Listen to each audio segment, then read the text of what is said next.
Hello. இந்த Christmas சீசனில் எங்கே பார்த்தாலும் ஸ்கூலில் சர்ச்சஸ்லலாம் வந்து நேட்டிவிட்டி சீன் அப்படின்னு ஒன்று ஆக்ட் பண்ணி காமிப்பாங்க.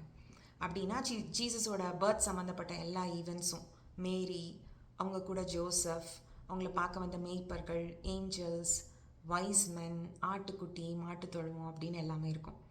நாங்கள் ஸ்கூல் படிக்கும் போது எப்படின்னா எங்கள் கிளாஸ்லேயே ரொம்ப அழகான ஒரு பொண்ணு இருப்பாள். அவளை தான் மேரியாக செலக்ட் பண்ணுவாங்க.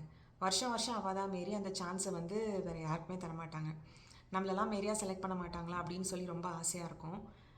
அதை பார்க்கும்போது நம்ம மேரியா இல்லையேன்னு ஃபீல் பண்ணவா, இல்லை அவங்க நினைக்கிற அளவுக்கு அழகாக இல்லையே அப்படின்னு சொல்லி ஃபீல் பண்ணவா அப்படின்னு தெரியாது. ஒரு கிறிஸ்மஸ் கிட்ட வந்து விட்டுருங்களேன்.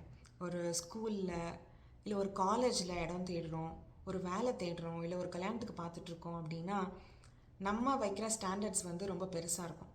இந்த கலரில், இந்த ஹைட்டில், இந்த வெயிட்டில், இப்படி படித்து இப்படி வேலை பார்க்குற இப்படி ஒரு ஃபேமிலி பேக்ரவுண்டில் இருந்து தான் ஆள் வேணும் அப்படின்னு சொல்லி பயங்கரமாக ஸ்டாண்டர்ட் வச்சுருப்போம்.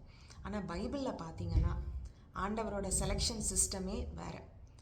அடிமையாக விற்கப்பட்ட ஒரு மனுஷனை வந்து அதிபதி ஆக்குறது, இல்லை அவசரப்பட்டு ஒருத்தரை கொன்னவனை வந்து இவரை மாதிரி உலகத்தில் சாந்த குணமுள்ள மனுஷன் யாருமே இல்லை அப்படின்னு பேர் வாங்குகிற அளவுக்கு அவரோட லைஃப்பை மாற்றுறது, இல்லை ஆடு மேய்க்கிற ஒரு மனுஷனை வந்து அரியணையில் உட்கார வச்சு அழகு பார்க்குறது, மலடி அப்படின்னு சொல்லி எல்லாரும் கிண்டல் பண்ண ஒரு பொண்ணை, அந்த நாட்டையே நியாயம் விசாரிக்கிற ஒரு மனுஷனை பிள்ளையாக தர்றது, இல்லை பயந்து ஓடி ஒளிஞ்ச ஒரு மனுஷனை வந்து பயங்கரமான மிலிட்ரி லீடர் ஆக்குறது, ஊர் ஊராக போய் கிறிஸ்டியன்ஸை வேட்டையாடின ஒரு மனுஷனை வச்சே பைபிளில் இருக்க ஒரு பகுதியை எழுத வைக்கிறது அப்படின்னு சொல்லி அவர் எதிர்பார்க்குற குவாலிஃபிகேஷன்ஸ் எல்லாமே வேறு.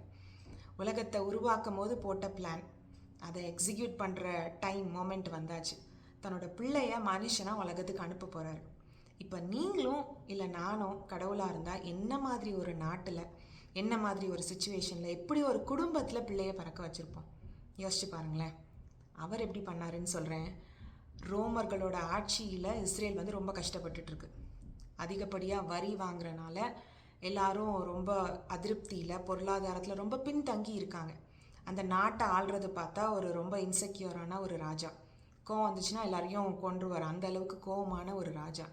அந்த ஊரில், அந்த நாட்டிலையே ரொம்ப குட்டி ஊர் பெத்லஹேம். அந்த ஊரில் ஒரு சின்ன கார்பெண்டர் ஃபேமிலியை வந்து செலக்ட் பண்ணியாச்சு.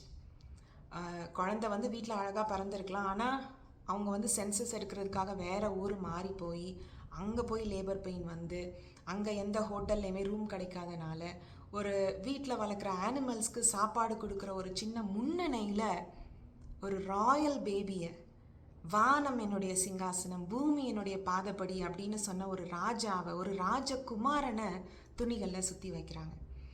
நாங்கள் கிறிஸ்மஸ் செலிப்ரேட் பண்ணுறதுக்கான ரீசன் நம்பர் 4 என்னன்னா, கடவுள் வந்து ரொம்ப அழகான ஒரு அரண்மனை, ஒரு செல்வாக்கான ஒரு பர்ஃபெக்டான ஒரு குடும்பம், ஒரு தங்கத்தொட்டில், ஒரு பட்டு மெத்தை அப்படின்னு செலக்ட் பண்ணாமல் உங்களை மாதிரி, என்ன மாதிரி ஆர்டினரியான சாதாரண மனுஷங்களை செலக்ட் பண்ணி அவங்களோட சாதாரண லைஃப்பில் தன்னை ஐடென்டிஃபை பண்ணிக்கிறாரு.